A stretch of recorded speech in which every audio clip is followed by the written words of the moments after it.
Hello दोस्तों, story Aditya YT में आपका स्वागत है। मेरे बेदर्द पिया पार्ट 2 चैप्टर 21 हाथ की नस काट लेना। मैं शादी करने के लिए तैयार हूँ। वैदिक। उनकी आवाज सुनकर सब उनकी ओर देखने लगते हैं तो पाते हैं वो कांच के टुकड़े को अपने कलाई पर रखे हुए थी। उन्हें इस तरह देखकर वैदिक उनकी ओर घबरा कर देखने लगता है और वो उनकी ओर बढ़ते हुए कहता, मोम आप ये क्या कर रही है।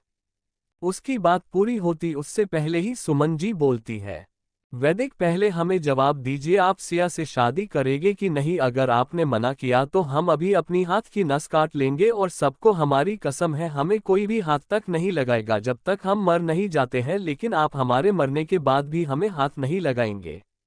उनकी बात सुनकर वैदिक उन्हें देखते हुए कहता है, आप जानती हैं न मैं आपको ऐसे नहीं देख सकता हूँ, इसलिए ही ना आप ऐसा करके मुझे ब्लैकमेल कर रही है ना। वैदिक की बात सुनकर सुमन जी उसे देखते हुए कहती हैं, हम आपके लिए कुछ नहीं कर रहे हैं, हम जो भी कर रहे हैं अपनी बेटी के लिए कर रहे, क्योंकि उनके साथ ऐसा हुआ है तो सिर्फ हमारी वजह से और इन सब के जिम्मेदार हम और आप हैं। इतना कह वो फिर से रोने लगती है और उसी तरह से कहती है, हमें जवाब दीजिए। उनकी बात सुनकर वैदिक कहता है, मॉम आप ये कांच का टुकड़ा फेंक दीजिए, आपको चोट लग जाएगी। उसकी बात सुनकर सुमन जी बोलती है, ठीक है हम इसे फेंक देंगे, आप बस हमें जवाब दे दीजिए। उनकी बात सुनकर वैदिक चुप हो जाता है और कुछ सोचने लगता है।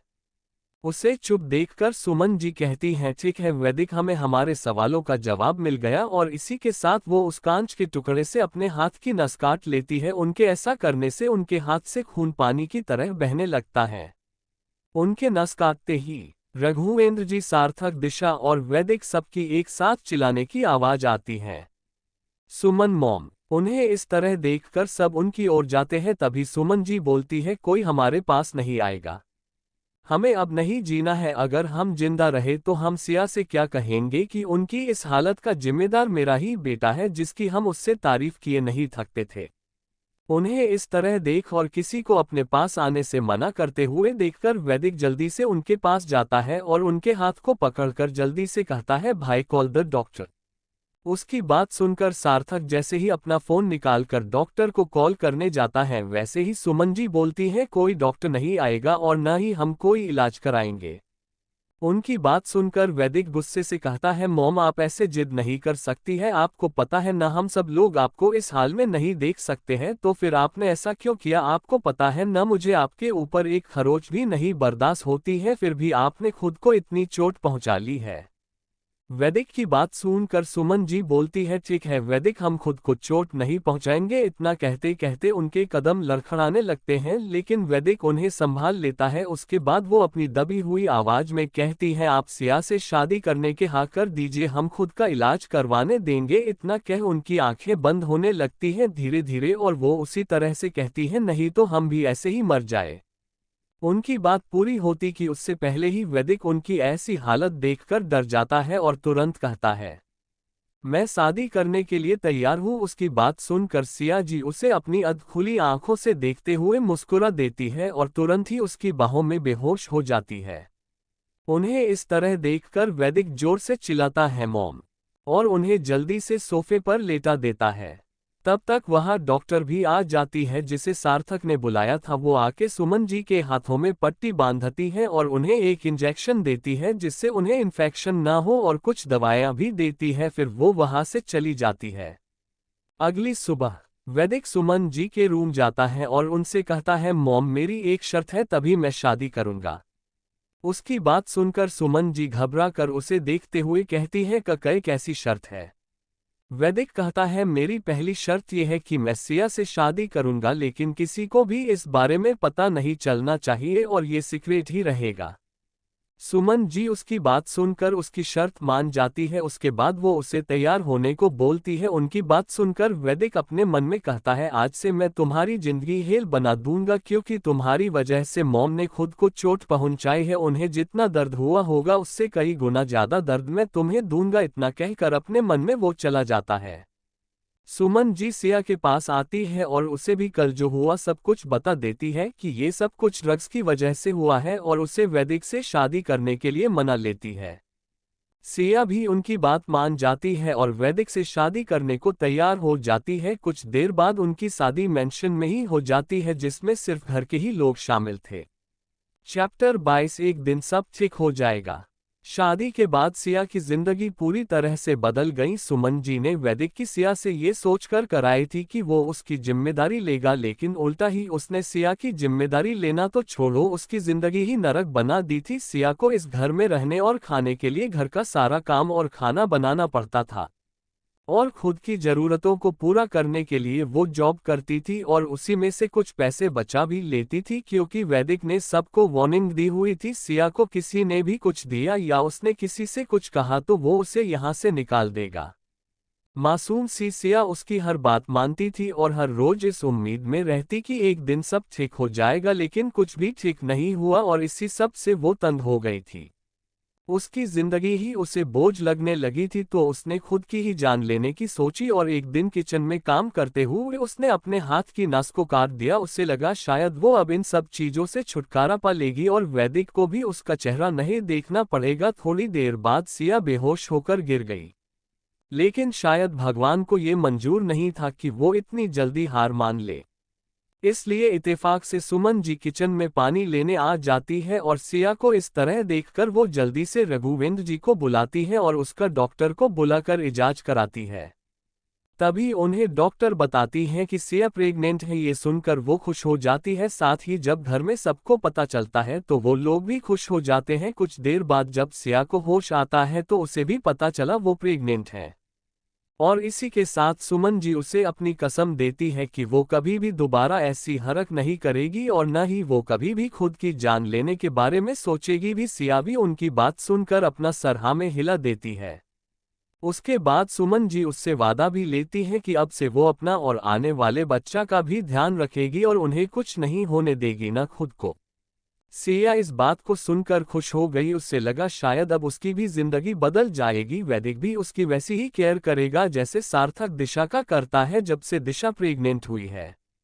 लेकिन यहाँ भी उसकी उम्मीद टूट जाती है और उसे निराशा के सिवाय कुछ भी नहीं मिलता है, और शायद यही वो पल भी था जब सिया कोई बात सुनकर मुस्कुराई हो। उसके बाद से जैसे सिया को अब वैदिक से कोई उम्मीद ही न बची हो और वो फिर से पहले के जैसे ही हो गई। उसके होने न होने से वैदिक को कोई फर्क ही नहीं पड़ता था। वो अब भी उसे वैसे ही टॉर्चर करता था जिसे सिया बस सहती और रोती थी, क्योंकि उसके पास कुछ भी नहीं था, न रहने के लिए घर न ही परिवार था। उसके माता पिता के डेथ के बाद उसके बड़े पापा मम्मी ने उसे 15 साल की उम्र में घर से निकाल दिया था। उसके बाद से उन्होंने उसे कभी भी मुड़ के भी नहीं देखा कि वो जिंदा भी है या मर गई है। सिया अपनी मजबूरी के चलते कहीं भी नहीं जा सकती थी, और इस हालत में वो कहाँ जाती, क्योंकि वो अपनी नौकरी भी छोड़ चुकी थी। उसके पास कोई सहारा भी नहीं था, न ही कोई दोस्त। अगर उसके पास कोई था तो बस सुमन जी थी, जिसे वो अपनी माँ मानती थी।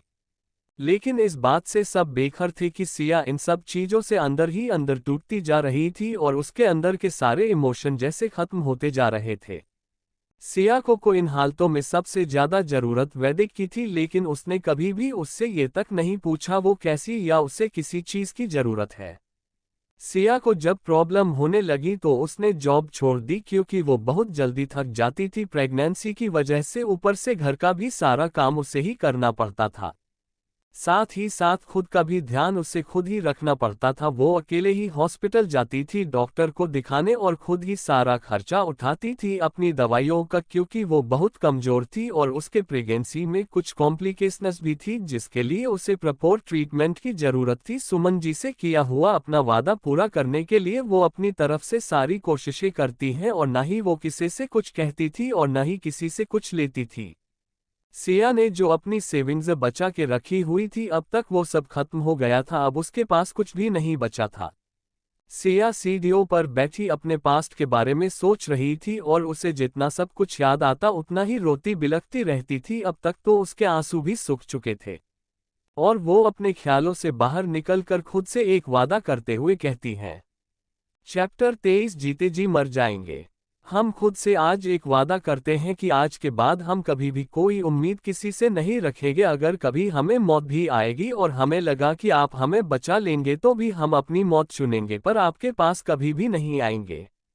हमने आज आपसे कुछ मांगा था, लेकिन वो भी हमने अपने लिए नहीं मांगा था। हमने ये सोचा कि शायद आपके दिल के किसी कोने में हमारे लिए न सही पर आपके होने वाले बच्चों के लिए तो जगह होगी, इसलिए हमने आपसे पैसों के लिए कहा। लेकिन आपने आज हमारा ये भी भ्रम तोड़ दिया और हमें ही गिरी हुई लड़की बना दिया, वो भी कुछ पैसों के लिए। इसके बाद सिया अपने आंसू पोंछते हुए कहती है, अब से हम कभी भी नहीं रोएंगे, और जैसे हमारा वजूद आपके लिए कोई मायने नहीं रखता है, न ही हमारे जीने या मरने से, वैसे ही आज के बाद से आपका भी होना या न होना हमारे लिए कोई मायने। सिया इतना कहते कहते बहुत ही बुरी तरह से रोने लगती है और रोते हुए ही कहती है, हम कैसे कहें कि हमारे लिए भी कोई मायने नहीं होगा। लेकिन हम फिर अपने दिल वाली जगह को टच करते हुए कहती है, इसका क्या करें, ये तो नहीं मानेगा, न इसके किसी एक कोने में आज भी उम्मीद है कि आप कभी हमें अपना लेंगे। लेकिन जिस दिन इसकी भी उम्मीद टूटी तो उस दिन हम भी जीते जी मर जाएंगे, क्योंकि हमारे पास जीने के लिए कुछ बचा ही नहीं है कि उसके सहारे हम जिए या उसके लिए। इतना कहते कहते उसका हाथ अपने पेट पर जाता है, जिसे महसूस कर वो कहती है, हमारे पास तो कुछ भी नहीं है, लेकिन हम अपने बच्चों को कभी भी ऐसी जिंदगी नहीं जीने देंगे। उन्हें हम एक अच्छी लाइफ देंगे और उसमें आपकी कोई जगह नहीं होगी। इतना कहने के बाद सिया अपने गिरते हुए आंसुओं को अपने गालों पर से पोंछती है और अब वो बिना भाव के अपना सर रेलिंग से लगाए बस सामने की ओर देखने लगती है। सिया ऐसे ही न जाने कितनी देर तक वैसे ही बैठी रहती है। सिया वैसे ही बैठे बैठे ही सिया पूरी रात बिता देती है, इस बात से बेखबर कि कोई उससे दूर खड़ा देख रहा था और सिया की सारी बातें भी सुन रहा था। वो शख्स भी उससे एक तक देखते हुए पूरी रात बिता देता है। अगली सुबह सुबह के 4 बज रहे थे। सिया जब देखती है कि सुबह हो गई है तो वो अपनी जगह से खड़ी होती है। सिया जैसे ही अपनी जगह खड़ी होती है, वैसे ही जो उसे देख रहा था वो वहां से चला जाता है। सिया अब बिना किसी भाव के अपने कदम रूम की ओर बढ़ा देती है। सिया जिसके चेहरे पर एक दर्द हमेशा रहता था जब भी वो सीढ़ियों से होते हुए रूम में आती थी, लेकिन आज उसके चेहरे पर उस दर्द का नामो निशान तक नहीं दिखाई दे रहा था। सिया जब रूम में आती है तो सामने की ओर देखती है तो उसे चैन से सोता हुआ वैदिक दिखाई देता है, जिसे देख वो रूम में लगी घड़ी की ओर देखती है तो पाती है अभी 4 बजे है। उसके बाद वो अपनी नज़र उस पर से फेर कर क्लोजेट रूम में जाती है, अपने लिए एक सूट निकालती है ग्रीन कलर का। उसके बाद वो बाथरूम में फ्रेश होने चली जाती है। उसके जाने के बाद चैन से सो रहा वैदिक अपनी आंखें खोलता है, जो बस सोने का नाटक कर रहा था। वैदिक की हेजल ग्रीन आंखें इस समय पूरी लाल नजर आ रही थी। उसे देखकर ऐसा लग रहा था जैसे वो कई दिनों से सोया नहीं हो, और वो उसी तरह से बाथरूम के बंद हुए दरवाजे को देखता रहता है। आधे घंटे बाद सिया बाथरूम से बाहर निकलती है। उसने इस समय नहा लिया था और उसके हाथ में उसके पहले के धुले हुए कपड़े थे, जिन्हें लिए सिया बाथरूम से बाहर निकलती है और उन्हें लिए वो टेरेस पर जाती है तो सामने देखती है हमेशा की तरह आज भी वैदिक के कपड़े वहां पर नहीं थे, जिसे देख उसके होठों पर एक धिक्कार भरी हंसी आ जाती है और वो अपने मन में कहती है, हमेशा की तरह आज भी आपके कपड़े यहाँ पर नहीं है।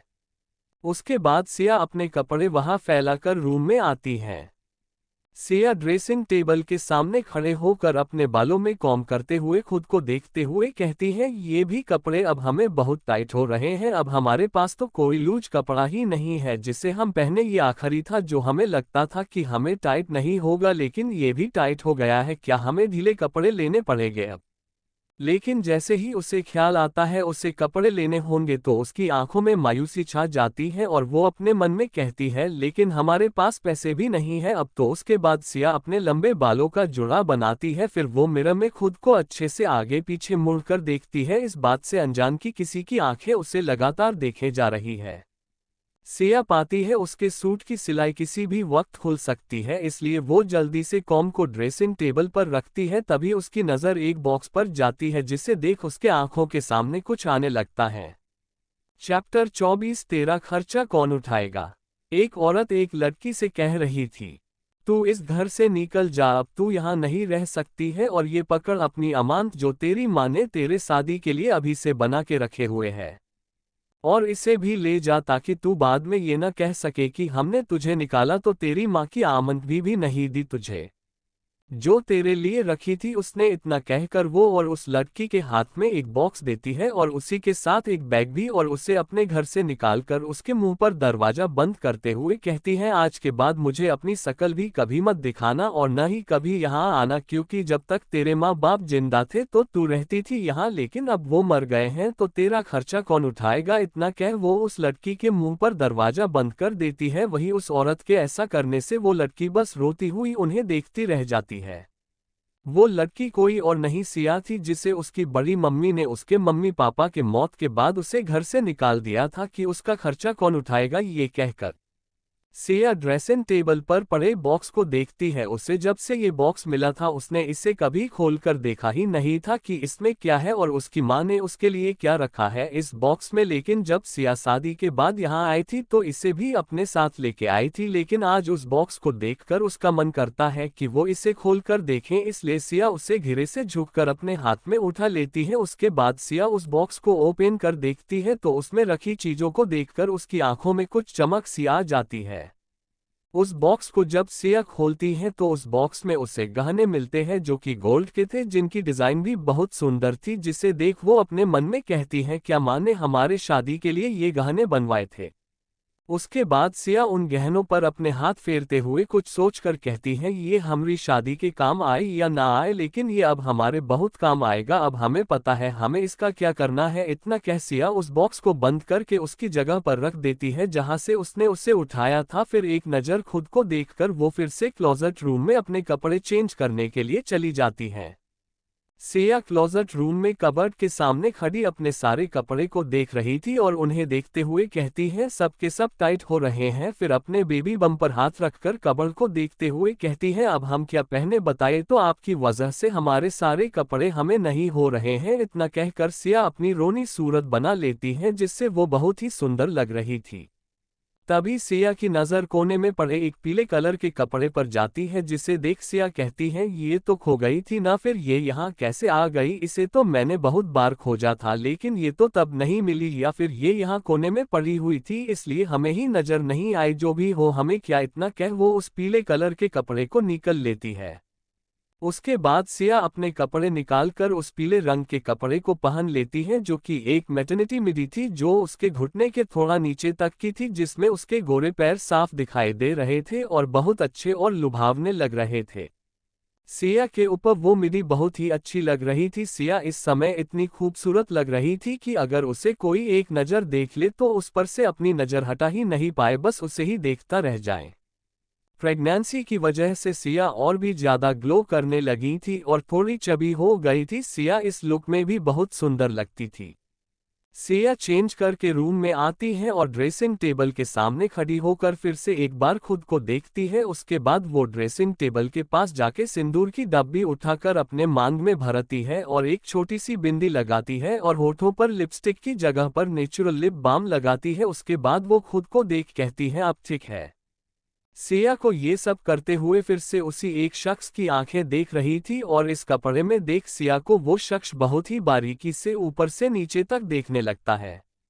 उसके बाद सिया बेड पर आराम से सो रहे वैदिक को एक नज़र देखती है, फिर घड़ी की ओर जिसमें सुबह के 5 बज रहे थे। उसके बाद सिया खुद से कहती है, अभी इन्हें उठाने में 1 घंटा बाकी है। सिया ऐसा इसलिए कहती है क्योंकि वैदिक हमेशा 6 बजे सोकर उठता था। उसके बाद वो जिम जाता था जो उसने अपने लिए 3rd फ्लोर पर ही बनवा रखे थे, और जिम जाने से पहले उसे ब्लैक कॉफी पीनी रहती थी जो उसे उठने के तुरंत बाद चाहिए होती थी। इतना कह वो रूम से निकल जाती है अपने रोज के काम करने के लिए। सिया जैसे ही रूम से निकलकर बाहर जाती है वैसे ही वो शख्स अपने मन में कहता है, इस लड़की की हिम्मत कैसे हुई फिर से ये कपड़े पहनकर बाहर जाने की, क्या मैंने गलती कर दी। इसके ये कपड़े कबर्ड में रखकर फिर अपने आंखें बंद कर कहता है, क्या इसे पता भी है ये इन कपड़ों में कितनी अच्छी लगती है। ऊपर से येलो कलर इस पर मुझे बहुत अच्छा लगता है और मुझे बिल्कुल भी नहीं पसंद है कि कोई इसे मेरे सिवाय इन कपड़ों में देखे। इतना कह वो शख्स वहां से उठकर चला जाता है। चैप्टर 25 दर्द और थकान। सिया रूम में से निकल कर स्टडी रूम में जाती है। सिया स्टडी रूम में पहुंचकर देखती है तो उसे हमेशा की ही तरह आज भी स्टडी रूम बिखरा हुआ मिलता है। फाइल्स टेबल पर इधर से उधर पड़ी हुई थी। बहुत से खराब पेपर फर्श पर बिखरे हुए थे, कुछ फाइलें स्टडी रूम में लगे सोफे पर पड़े हुए थे और लैपटॉप भी खुला हुआ था। सिया एक बार अपनी नज़र पूरे स्टडी रूम में दौड़ाती है, उसके बाद वो अपने कदम टेबल की ओर बढ़ा देती है। फिर वो एक एक कर सभी बिखरी हुई फाइलों एक सिरल से करके टेबल पर एक और करती है। फिर वो सोफे पर पड़ी फाइलों को भी अच्छे से करके उसे भी टेबल पर रखती है। लैपटॉप ऑफ कर उसे भी उसकी जगह पर अच्छे से रखती है। उसके बाद सिया फर्श पर बिखरे हुए पेपर को देखती है जो कि खराब थे। सिया उन सभी खराब पेपरों को एक एक कर जल्दी जल्दी उठाती है, उसके बाद उसे डस्टबिन में डालती है। सिया स्टडी रूम को अच्छे से साफ करती है, फिर उस रूम से निकलकर जिम रूम में जाती है। उसके बाद वो उस रूम को भी साफ करती है। फिर ऐसे ही करके सिया थर्ड फ्लोर को अच्छे से साफ करके नीचे आती है और किचन में चली जाती है। सिया को ये सब काम करते हुए फिर से वही शख्स देख रहा था। हमेशा की तरह सिया को किचन में जाते हुए देखकर वो भी वहां से चला जाता है। सिया किचन में आके हर रोज की तरह ही आज भी जल्दी से वैदिक के लिए black coffee with out sugar बनाती है। जो सिया को लगता है कि ये ब्लैक कॉफी है, लेकिन सिया हमेशा की ही तरह आज भी दूध गर्म करके उसमें कॉफी और चीनी डालकर ही कॉफी बनाती है, न कि black coffee with out sugar. Siya कुछ देर में काफी बनाकर अपने रूम में लेके जाती है। सिया रूम में पहुंचकर सिया बेड के पास जाती है और टाइम देखती है तो ठीक 6 बजे थे और वैदिक के उठने का टाइम हो गया था।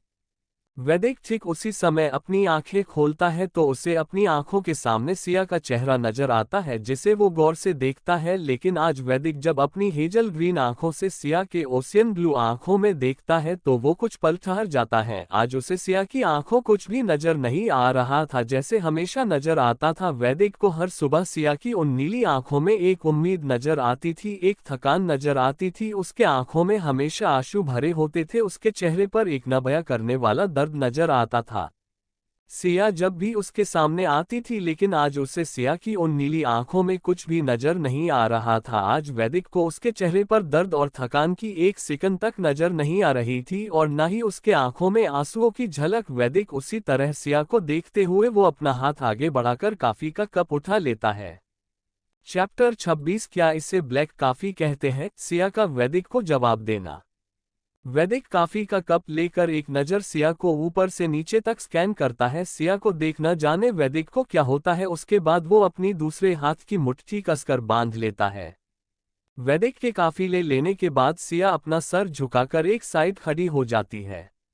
वैदिक जैसे ही कॉफी का एक सिप लेता है वैसे ही वो अपनी तिरछी नजरों से सिया की ओर देखते हुए अपने मन में कहता है, क्या इसे black coffee with out sugar कहते हैं? तो कॉफी विथ शुगर किसे कहते हैं? इतना कह वो अपनी कॉफी का एक और सिप लेता है। उसके फिर से अपने मन कहता है, वैसे इतनी अच्छी कॉफी मिले तो कोई भी चलेगी। इतना कह वो हल्का से मुस्कुरा देता है, जिसे वो तुरंत छुपा भी लेता है। उसके बाद फिर जल्दी ही अपने एक्सप्रेशन सख्त करते हुए अपनी कठोर और रूह कपकपा देने वाली आवाज में सिया से कहता है, तुम अपनी औकात भूल गई हो कि इस घर में तुम्हारी औकात क्या है? लगता है तुम्हें याद दिलाना पड़ेगा कि तुम्हारी औकात क्या है। वैदिक की बात सुनकर सिया को अपने दिल में दर्द होता है, लेकिन वो उसे आज अपने चेहरे पर नहीं आने देती है और उसी तरह अपने सर को ऊपर कर अपनी मन मोह लेने वाली मीठी सी आवाज में कहती है, जी हमें याद है। सिया ने ये कुछ शब्द कैसे कहे थे सिर्फ वही जानती थी कि उससे ये कुछ शब्द बोलने में कितना दर्द महसूस हो रहा था, लेकिन फिर भी आज वो उस दर्द को अपने चेहरे पर नहीं आने देती है और पहली बार वैदिक के किसी बात का तुरंत जवाब देती है। सिया का जवाब सुन वैदिक एक पल के लिए हैरान हो जाता है। फिर सिया को देखता है तो पाता है सिया अभी भी वैसे ही खड़ी थी जैसे उसे इस बात से कोई फर्क ही नहीं पड़ा हो। वैदिक गौर से सिया को देखते हुए अपने मन में कहता है, इससे आज हुआ क्या है? इसने आज इतने महीनों में मेरी किसी बात आज इसने मुझे जवाब दिया। और तो जो लड़की मेरी एक तेज आवाज सुनकर डर जाती थी, रोने लगती थी, आज उसके चेहरे पर न तो वो डर है और न ही उसके आंखों में एक बूंद आंसू। इतना कह वो फिर खुद से ही कहता है, क्या ये स्ट्रॉन्ग बनने का दिखावा कर रही है मेरे सामने? लेकिन इसे पता नहीं है मैं भी वैदिक खुराना हूँ। अभी तुम खुद ही अपना नाम मेरे नाम के साथ जोड़ोगी। मुझे किसे कब और कैसे हैंडल करना है सब आता है। ये सब कहते हुए वैदिक के होठों पर एक डेविल स्माइल आ जाती है, जिसे वो जल्द ही छुपा लेता है और उसके बाद सिया को अपने सख्त चेहरे के साथ देखते हुए आगे कहता है, अच्छा तो तुम्हें याद है तुम्हारी औकात क्या है? ऐसा है तो मुझे भी बताओ, मुझे भी जानना है कि तुम्हें क्या याद है। वैदिक का सवाल सुनकर सिया फिर से उसे जवाब देते हुए कहती है।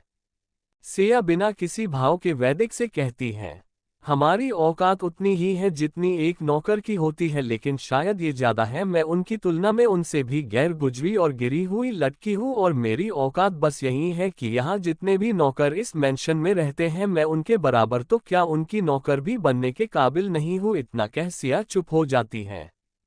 सिया का जवाब सुनकर एक बार फिर से वैदिक आश्चर्य हो जाता है और अपने मन में कहता, पहली बार किसी ने वैदिक खुराना की कही हुई बात को उसे ही सुना रहा है। और उसी के साथ उसके आंखों के सामने एक दृश्य नजर आने लगता है। फ्लैशबैक। रात का वक्त था, सभी लोग डिनर करने बैठे थे और वैदिक को सिया सब्जी सर्व कर रही थी। तभी सिया वैदिक को सब्जी सर्व करके जैसे ही दिशा की ओर जाने के लिए अपने कदम बढ़ाती है, ठीक उसी वक्त वैदिक सिया के पैरों के आगे अपना पैर लगा देता है। वैदिक के पैर लगाने से सिया के कदम लड़खड़ा जाते, जिस वजह से सिया फर्श पर गिर जाती है और उसी के साथ सिया के हाथों से सब्जी का बाउल भी छूटकर फर्श पर गिरकर टूट जाता है और उसमें रखी गर्म सब्जी सिया के ऊपर और फर्श पर गिर जाती है, जिस वजह से सिया के मुंह से आह निकल जाती है। सिया के ऐसे अचानक से गिरने और उसके ऊपर गर्म सब्जी भी गिरने की वजह से सभी लोग सिया को फिक्र से देखने लगते हैं। सुमन जी सिया को गिरा हुआ देखकर जैसे ही अपनी चेयर से उठकर सिया को उठाने के लिए आगे बढ़ती है, वैसे ही उनके कानों में वैदिक की आवाज जाती है, जिसे सुनकर सुमन जी के कदम अपनी जगह पर रुक जाते हैं और वो हैरानी के साथ वैदिक को देखने लगती है। और ये भी बताइएगा कि आपको कैसा लगा सिया का जवाब जो उसने वैदिक को दिया था। क्या ये जवाब सुनकर वैदिक सिया के साथ कुछ बुरा करेगा या उसे जाने देगा? चैप्टर 27 गैर गुजरी और गिरी हुई लटकी हो। सिया को फर्श पर गिरा हुआ देखकर वैदिक एक डेविल स्माइल करता है। तभी उसे सुमन जी अपनी चेयर से उठकर सिया को उठाने के लिए जाने वाली होती हैं। तभी उन्हें वैदिक की आवाज आती है जो कह रहा था, मॉम क्या आपको पता नहीं है या फिर आप भूल गई है कि गिरी हुई चीजों को नहीं उठाना चाहिए? वैदिक की बात सुनकर सुमन जी हैरानी के साथ वैदिक को देखने लगती है। वैदिक की बात सुनकर डाइनिंग टेबल पर बैठे सभी लोग उसकी बात सुनकर वैदिक को घूरकर देखने लगते हैं। लेकिन सार्थक उसकी बात सुनकर अपनी आंखों में गुस्सा लिए उसे कहता है सिया की ओर इशारा करके, जो अब तक खुद से ही खड़ी हो गई थी और अपने एक हाथ से दूसरे हाथ को पकड़ा हुए थी, साथ ही उसकी नीली आंखें आंसुओं से भर गई थी। वो कोई चीज नहीं है, तुम्हारी पत्नी है। सार्थक की बात सुनकर वैदिक उसे घूरकर देखते हुए कहता, उसकी इतनी औकात नहीं है जो वो वैदिक खुराना की वाइफ बन सके। इतना कह वैदिक अपनी चेयर से उठकर सिया के सामने जाकर खड़ा होकर उसे ऊपर से नीचे तक स्कैन करते हुए उससे कहता है, तुम्हें पता है तुम्हारी औकात मेरे सामने क्या है? उसकी बात सुनकर सिया अपनी आंसुओं से दबदबाई नीली आंखों से उसे देखती है, लेकिन कुछ डर की वजह से कुछ नहीं कहती है, बस अपना सर झुका लेती है।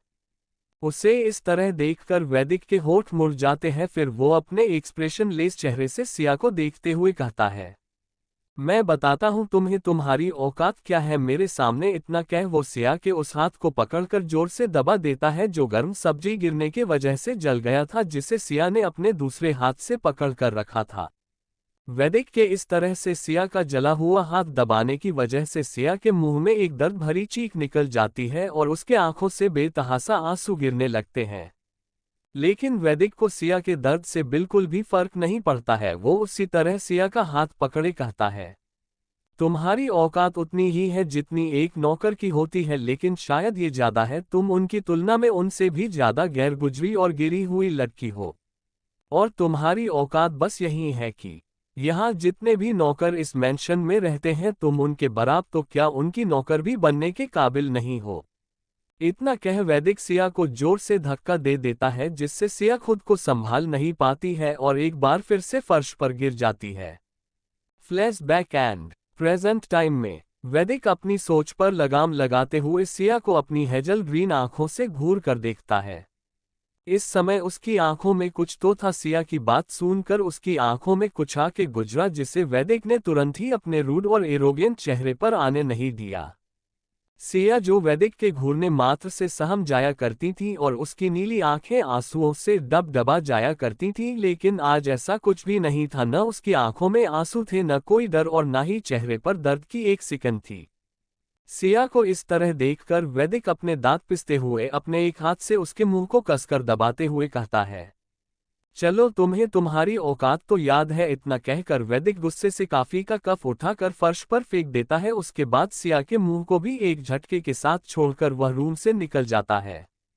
वैदिक के इस तरह से पकड़ने से सिया को अपने चेहरे पर एक दर्द महसूस होता है और साथ ही उसके मुंह पर वैदिक के उंगलियों के निशान भी पड़ गए थे और उसका पूरा चेहरा भी लाल हो गया था।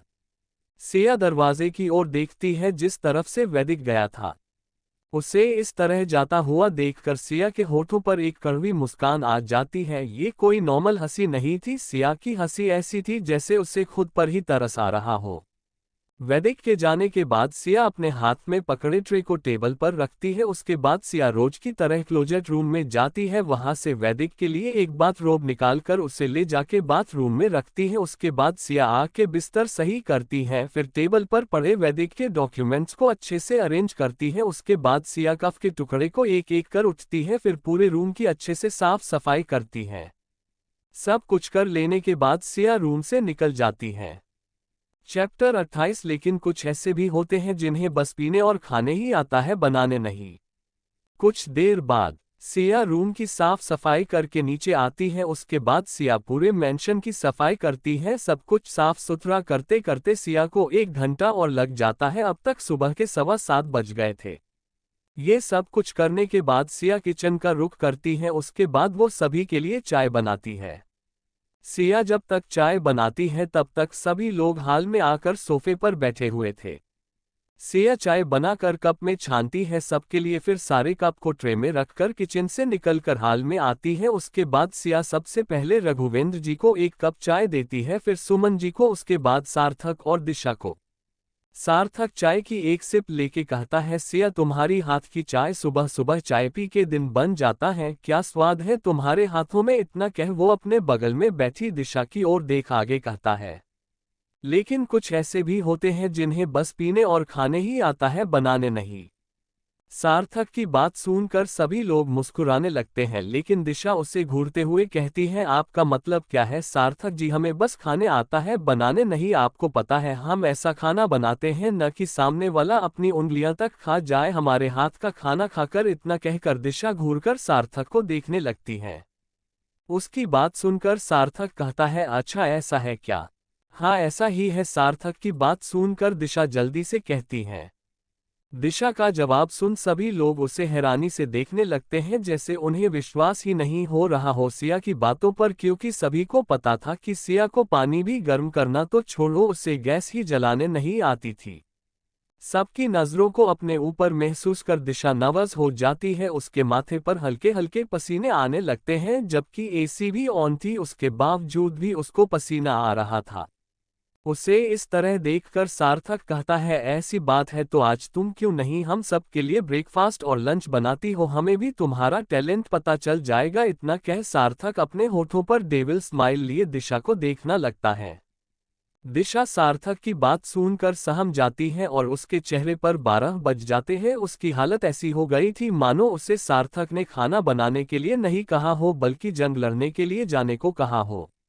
दिशा अपने चेहरे पर अजीब सी मुस्कुराहट लिए कहती है, वो सार्थक जजी मैं तो मजाक कर रही थी। इतना कह वो मुस्कुराने लगती है। ही उसका ऐसा चेहरा और उसकी बात सुनकर हाल में मौजूद रघुवेंद्र जी, सुमन जी और सार्थक सभी जोर जोर से हंसने लगते हैं।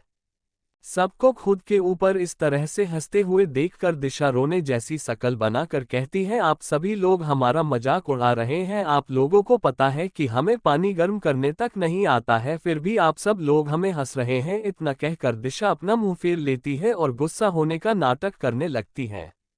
दिशा को इस तरह से देखकर सभी लोग और तेज हंसने लगते हैं। उनकी और तेज हंसी को सुनकर दिशा सुमन जी की ओर देखते हुए बच्चों की जैसी आवाज में कहती है, मॉम। दिशा को बच्चों की तरह खुद शिकायत करते हुए देखकर सुमन जी खुद की हंसी को रोकते हुए एक नज़र सबको घूरकर देखते हुए कहती हैं, आप लोग क्यों मेरी बेटी के मजे ले रहे हैं, वो तो उसने बस ऐसे ही कह दिया था। इनका कहते कहते उनकी भी हंसी छूट जाती है एक बार फिर से।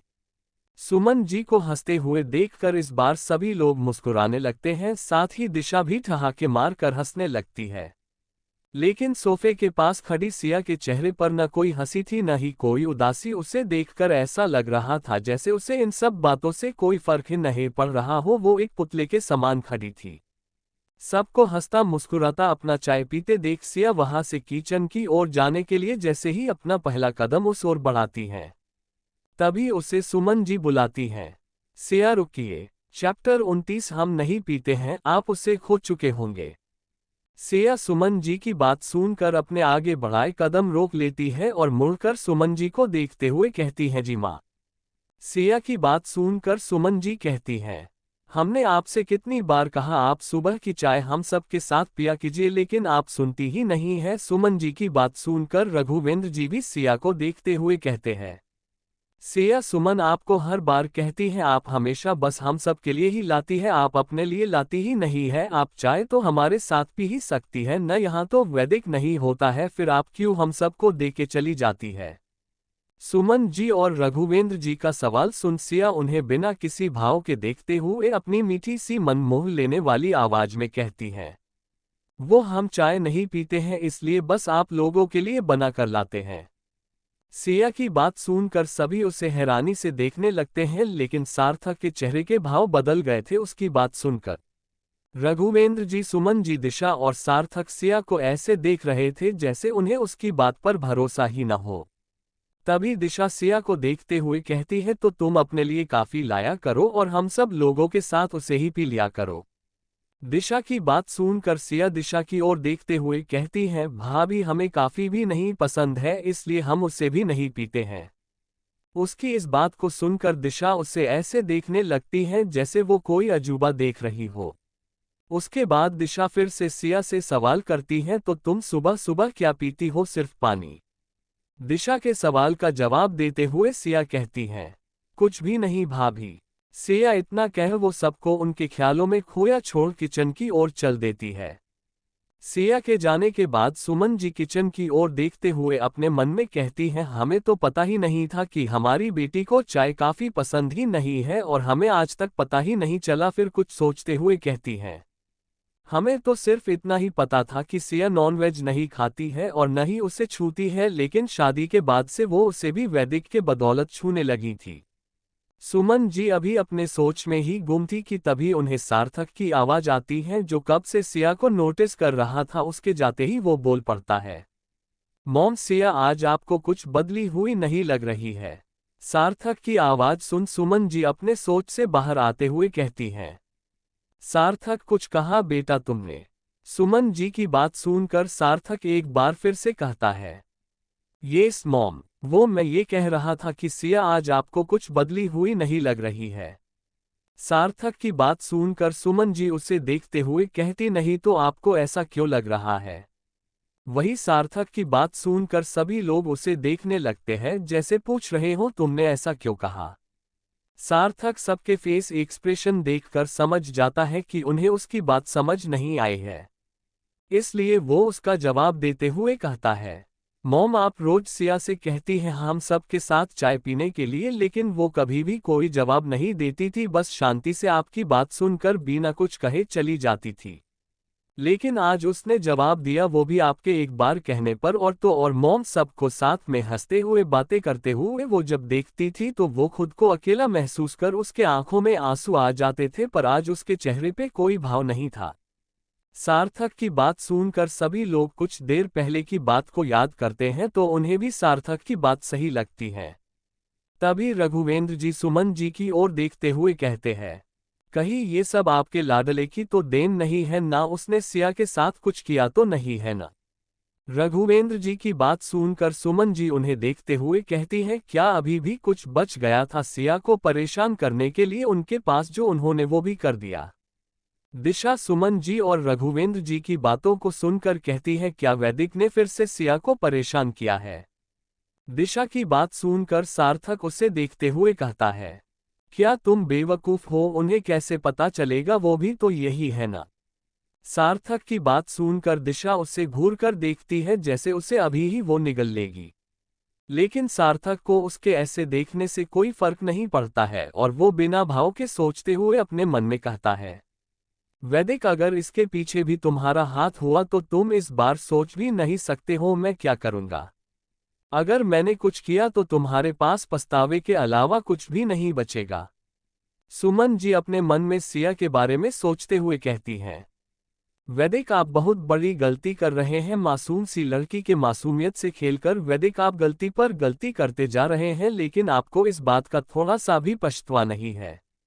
कहीं ऐसा ना हो जब तक आपको इसका एहसास हो कि सिया बहुत ही अच्छी है तब तक आप उन्हें खो दे। क्योंकि हमने इन 7 महीने में सिया को वो हर एक कोशिश करते हुए देखा है आपके लिए कि आप उन्हें अपना ले, लेकिन उन्हें उनकी हर एक कोशिश के बाद भी बस एक नाकामी ही मिली है। हमें जहां तक पता है एक इंसान एक हद की कोशिशें करने के बाद खामोश हो जाता है। अगर वो खामोश हो जाए तो उसे फिर किसी चीज से फर्क ही नहीं पड़ता है। फिर अपनी सोच से बाहर आते हुए कहती है, नहीं नहीं, हम ये क्या सोच रहे हैं, ऐसा नहीं है सिया, ठीक है। इतना कह वो खुद को तसल्ली देने लगती है। सुमन जी के बगल में बैठे रघुवेंद्र जी के भी मन में कुछ चल रहा था और वो भी अपने मन कुछ सोचते हुए कहते हैं। वैदिक, आप एक ऐसे हीरे को खो रहे हैं जिसकी कीमत आपको भी नहीं पता है। आपको जब तक उसकी कीमत का अंदाजा होगा तब तक आप उसे खो चुके होंगे। ऐसे ही ख्याल हाल में बैठे सभी लोगों के मन में चल रहा था। वहीं दूसरी ओर किचन में सिया सबको चाय देके किचन में आकर सबके लिए ब्रेकफास्ट तैयार करने लगती हैं।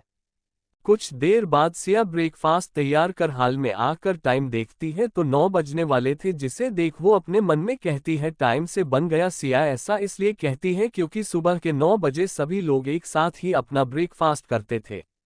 सिया अपने मन में इतना कह आगे आती है और सबको ब्रेकफास्ट करने के लिए बुलाती है। उसकी आवाज सुन सब लोग डाइनिंग टेबल के पास आके सब अपनी अपनी चेयर पर आके खींचकर बैठ जाते हैं। एक हेड चेयर पर रघुवेंद्र जी बैठे हुए थे और उनके राइट साइड सुमन जी बैठी हुई थी। रघुवेंद्र जी के लेफ्ट साइड सार्थक बैठा था और उसके बगल वाली चेयर पर दिशा बैठी हुई थी। रघुवेंद्र जी के सामने की हेड चेयर खाली थी और भी चेयर खाली थी, लेकिन रघुवेंद्र जी की नज़र सामने वाली दूसरी हेड चेयर पर थी। सिया एक एक कर किचन से ब्रेकफास्ट लाके टेबल पर रखती है, उसके बाद वो साइड में खड़ी हो जाती है। रघुवेंद्र जी उस चेयर को घूरते हुए अपने कठोर लहजे में कहते हैं, क्या अभी तक 9 नहीं बजे है क्या? इस घर के लोग अब रूल भी भूल गए हैं या फिर उन्हें फिर से बताना पड़ेगा कि मुझे ब्रेकफास्ट पर सभी लोग इकट्ठे मिलने चाहिए जब सभी लोग घर में। चैप्टर 30 कोई भाव नहीं, अपनी नजरें उससे फेर लेता है। रघुवेंद्र जी अपनी पूरी बात कह पाते कि तब तक उन्हें सामने से डाइनिंग टेबल के पास आता हुआ वैदिक दिखाई देता है, जिसने ब्लैक कलर का कस्टम मेड सूट पहन रखा था जो उसके लुक को और भी एलिगेंट बना रहा था। उसके चेहरे पर इस समय कोई भी भाव नहीं था। उसकी हेजल ग्रीन आंखें बिना किसी भाव के सभी की ओर देखती है, लेकिन जैसे ही उसकी नज़र सिया पर जाती है उसकी आंखों के सामने कुछ एक पल के लिए आता है और चला जाता है। उसके बाद वो दूसरी हेड चेयर के पास आकर खड़ा हो जाता है। वैदिक को देखकर रघुवेंद्र जी अब आगे कुछ भी नहीं कहते हैं।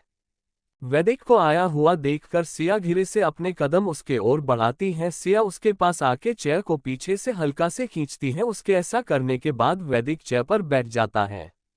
उसके बैठ जाने के बाद सिया एक एक कर सबके पसंद का ब्रेकफास्ट सबको सर्व करती है। सिया रघुवेंद्र जी को पोहा सर्व करती है क्योंकि उन्हें सुबह नाश्ते में उसे खाना बहुत ही पसंद था। सिया सुमन जी को पराठा और सब्जी सर्व किया था। सिया ने सार्थक को उसके पसंद का हर रोज की तरह ही सैंडविच और जूस दिया था क्योंकि उसे बहुत पसंद था, लेकिन जब से उसने सिया के हाथ से बना हुआ सैंडविच खाया था तब से वो हर रोज वही खाता था। लेकिन कभी कभी वो कुछ और भी खा लेता था, नहीं तो अक्सर ही वो सैंडविच ही खाना और जूस पीना ही पसंद करता था। सिया ने दिशा की प्रेगनेंसी को देखते हुए उसे दलिया सर्व किया था। सिया ने वैदिक के लिए आज नाश्ते में फ्राइडे के अकॉर्डिंग उसके लिए चिकन नूडल सूप बना हुआ था और वैदिक को उसने वही सर्व भी किया था। वैदिक के खाने की लिस्ट किचन में लगी हुई थी, वो कौन से दिन क्या खाता है सब कुछ लिखकर किचन में लगा हुआ था। उसके गुस्से को देखते हुए कोई भी कुछ दूसरा नहीं बनाता था, लेकिन जब उसकी शादी के बाद वैदिक ने उसे सब काम करने के लिए कहा और अगर उसे खाना हो तो उसे ही सबके लिए खाना भी बनाना होगा तभी वो खा सकती है, तब से इसका भी ध्यान सिया रखने लगी और वो चाह कर भी वैदिक को नाराज नहीं करना चाहती थी। क्योंकि एक बार फ्राइडे का दिन था, सिया ने चिकन नूडल सूप की जगह पर वेजिटेबल सूप बना दिया था। क्योंकि वो नॉनवेज खाना तो दूर की बात थी, उसे छूना भी पसंद नहीं करती थी, क्योंकि उसे बचपन से ही ये सब कुछ देखकर उल्टी करने का मन करता था।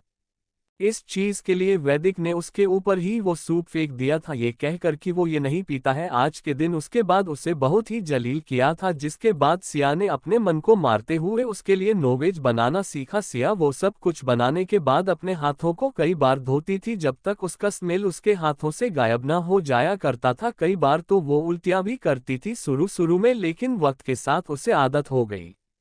क्योंकि सिया को नॉनवेज की स्मेल बर्दाश्त नहीं होती थी, सिया ने बहुत मेहनत से अपने मन को मारते हुए उसे बनाती थी। सिया को नॉनवेज बनाना नहीं आता था, लेकिन उसने वैदिक के लिए सुमन जी से पूछ पूछकर बनाना सीखा था, इस उम्मीद में कि वैदिक उसे अपना लेगा अगर उसे सब कुछ आएगा तो। लेकिन ये बात किसी को भी पता नहीं थी, बस सुमन जी ही जानती थी, और उन्होंने भी कभी किसी से नहीं बताया कि उन्होंने ही सिया को नॉनवेज बनाना सिखाया है। उन्हें लगता था कि अगर वो बता देंगी तो कहीं वैदिक सिया को फिर से सबके सामने जलील न करे। सिया आज भी बस बनाती थी, लेकिन उसने कभी भी उसे खाया तक नहीं, और जब भी वो सबके लिए नॉनवेज बनाया करती थी उस दिन वो बिना खाए ही रहती थी। सिया सबको ब्रेकफास्ट सर्व करने के बाद हमेशा की तरह एक साइड में जाकर खड़ी हो जाती है।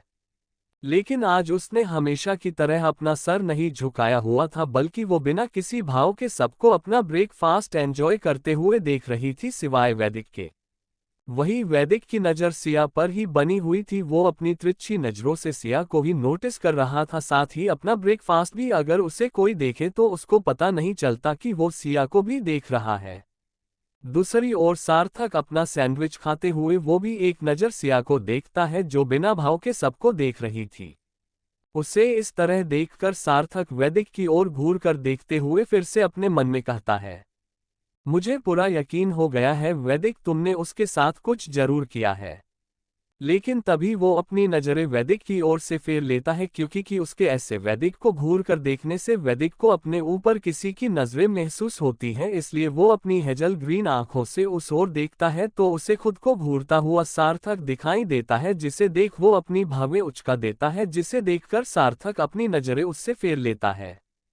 सार्थक को अपनी नज़रें फेरता देखकर वैदिक एक होठों पर एक डेविल स्माइल आ जाती है, जिसे वो जल्द ही छुपा लेता है। लेकिन तभी वो कुछ अपने मन में कहकर कुछ ऐसा करता है जिसे देखकर सभी डर जाते हैं। सार्थक तो तुरंत परेशान होकर छोटे ध्यान से कह उसके पास जाके उसे देखने लगता है। Thank you. आपको नोवेल कैसा लगा कमेंट करें। नेक्स्ट पार्ट देखने के लिए चैनल को सब्सक्राइब करें। Thank you.